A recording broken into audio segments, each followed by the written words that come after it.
you doing? And welcome back to another episode of Objectively Biased. With me, your host, the objective one, Steve Fogman.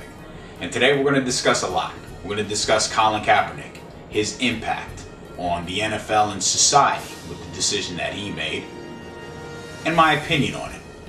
We're going to discuss the NFL. We got 5 undefeated teams after week 3. I'm going to go over which one of them are faking the funk and which one of them's for real. We're also going to discuss Odell Beckham Jr. Yes, and his potential rematch. No, not against Josh Norman. Against the kicker's net. Damn it, didn't you see it? But first, I want to talk about the NBA and Chris Bosh. Now recently, Miami Heat's Chris Bosh found out that the Miami Heat don't plan on having him back. As a matter of fact, they're preparing for life without him. He's not too happy about that, but given his medical condition and the fact that the last 2 seasons he's had blood clots prevent him from completing the seasons, to the point where they've been actually extremely dangerous, and the recommendation is that he stops playing. This is a tough decision for Miami and for Chris. Miami, financial reasons. They're going to free themselves up some cap space, but I don't think they want to lose a player of his caliber.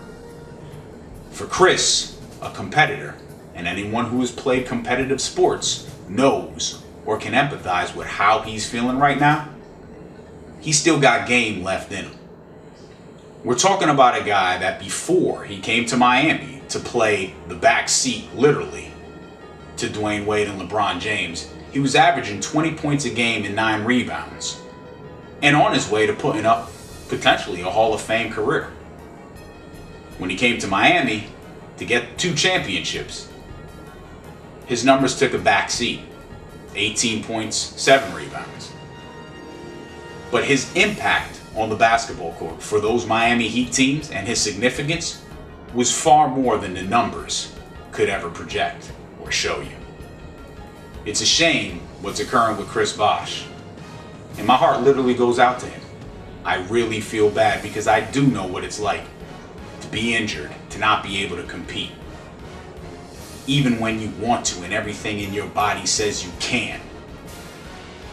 Chris, at some point, you've got to look at it and say, hey, I've got a plan for life without basketball. And unfortunately, you got to do it earlier as opposed to later. It sucks, but Chris, make the right decision. All right, now let's get down to the NFL. Week 3's in the books and we got 5 undefeated teams. Who's for real and who's faking it? Well, my first team is going to be the New England Patriots. And they are for real. Here's why. They're doing it with not a second string quarterback now, but with a third string quarterback. No Tom Brady. And no Rob Gronkowski. This team is 3-0, and they've beaten the Houston Texans and the Arizona Cardinals, who were all teams that are projected to be playoff contending teams this season. So how's New England done it? Great defense. They're one of the 5 most efficient defenses in the NFL right now after 3 weeks. And their offense is playing within the wheelhouse of the talent that they have. The one thing that Bill Belichick does, and he does it great, not well, he does it great, is he gets his players to execute. And they're executing at a high level. Now, for those of you who are questioning, well, if they're able to do it without Tom Brady, then Tom Brady's overrated. Let me give you some figures here, okay? Between Jimmy Garoppolo and Jacoby Brissett, they've thrown for a little over 700 yards in the first 3 games this season. 4 touchdown passes, 1 rushing touchdown, no interceptions. Just to give you an idea on what Tom Brady means, last season, first 3 games of the season, Tom Brady threw for 9 touchdowns, no interceptions, and over 1,100 yards. Listen, question it all you want. New England's the real deal, and I wouldn't be shocked once Brady and Gronk get back if they go undefeated. Now my number 2 team, I had them as a faker. But I think after what I saw this week, specifically out of the quarterback, Trevor Siemian, I think the Denver Broncos are for real. They've got a for real defense. It's going to be a top 5 defense again. And what I thought was going to happen, and what I saw in the first 2 games, was a team that was going to be heavily reliant again on the defense. Getting them possessions, getting them the ball back, scoring. What I saw this past week against Cincinnati was Trevor Siemian do something Peyton Manning and Brock Osweiler didn't do last year at all. He won the game. They didn't have to rely on the defense. And if Siemian can develop the rapport with Demaryius Thomas and Emmanuel Sanders, if they can get the consistency out of the running game with C.J. Anderson, you've got the defense. All he's got to do is win 4 or 5 games where the defense doesn't have to be the focal point to the victory. They do that, and my predictions for them are completely wrong. And instead of finishing 6-10, they might finish 10-6 and make the playoffs. Denver's for real. All right, number 3, the Minnesota Vikings. I want to say that they're for real so bad because I like this team. But I gotta go fake because they're relying so heavily on the defense. They've got 9 takeaways. They're +8 in the turnover differential. They've scored 4 touchdowns, including a punt return. They've got 15 sacks. This team is playing out of its mind right now on the defensive side of the ball. And unlike the Denver Broncos, while I like Sam Bradford, he doesn't have the players around him to execute at that high level. There's no Demaryius Thomas, it's Stephon Diggs. You don't have a C.J. Anderson, you're going to try juggling Jerick McKinnon and Matt Asiata to replace Adrian Peterson. I'm sorry, Viking fans. I want them to succeed, I really do. But I'm not so sure this is a team that's going to make the playoffs this year. For that, they're faking it. My number 4 team, my Eagles. And hell yeah, they're faking it. They're doing it with a rookie quarterback who is playing sensational right now. They're doing it with a defense that is brand new and an offense that is brand new, to include an all brand new coaching staff. They've got the talent on both sides of the ball. I said this before, they're the most talented team and the most balanced team in the NFC East. What's shocking to me is how well the defense is gelling together and how well Carson Wentz is playing at the quarterback position. The 2 wins against Chicago and Cleveland, yeah, those were in the bag, didn't matter who was quarterbacking. Hell, Chicago and Cleveland might total 6 or 7 wins at the end of the season. On the other hand, what they did to Pittsburgh, they played kick the can with them, and Pittsburgh was the can.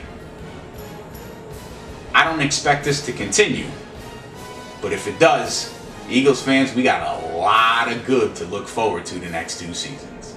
But as for now, they're faking it. And finally, the Baltimore Ravens. Yes, they're 3-0, completely fraudulent.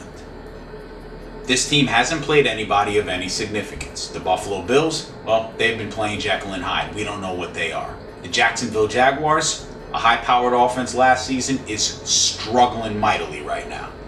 Cleveland Browns, dog shit.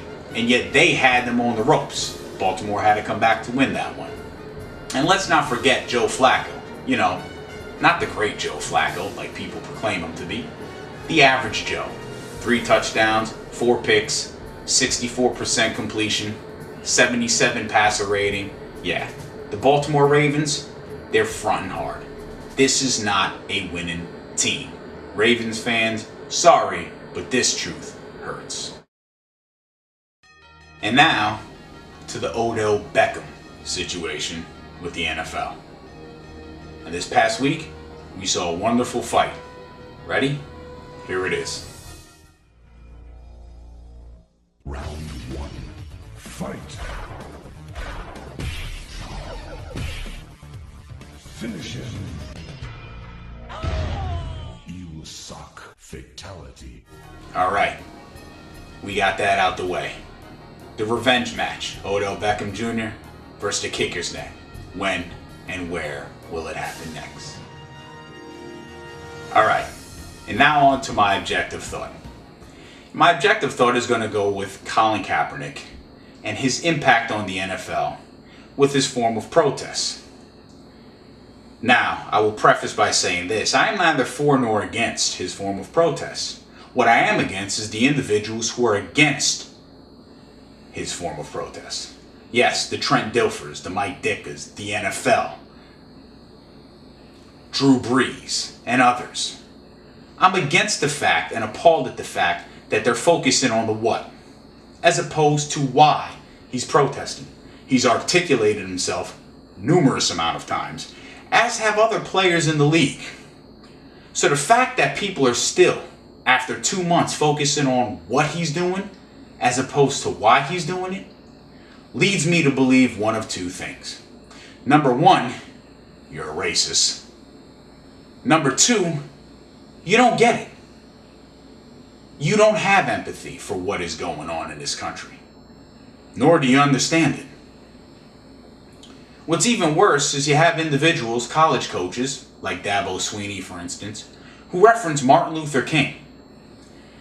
Dabo and others like you who want to reference Martin Luther King.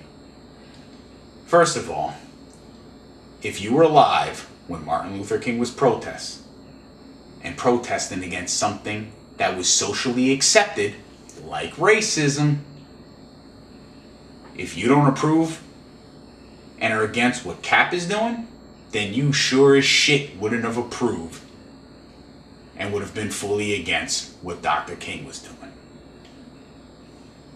Let's look at it for what it is here, and let's do a truth check.